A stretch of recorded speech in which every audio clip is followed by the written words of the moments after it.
Hello everyone, শুভ দুপুর। জানো তো, বাড়িতে মেয়ে থাকলে এই একটা সুবিধে যে দেখে দেখে কোথায় কি নোংরা হয়েছে ওই দিকটাও সামলে নেয়। না না, ও আমার বৌমা, আসলে ও আমার মেয়েই। কারণ বৌমা আর মেয়ের মধ্যে যে তফাৎ করে সেখানে সংসারে কখনো শান্তি আসে না। আমি তো ওকে নিজের মেয়ের মতোই মনে করি। যাই হোক, ও ওই দিকটা সামলাচ্ছে আর আমি রান্নার দিকটা সামলে নিচ্ছি। আজকে চিতল মাছ রান্না করছি আর সাথে আলু দিয়ে চিতল মাছের ঝোল হবে। এই যে আলুও কেটে নিয়েছি আর লাল শাক করেছি। তোমরা কে কী রান্না করেছো?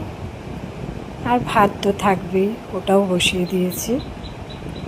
যাই হোক, সবাই ভালো থেকো, সুস্থ থেকো।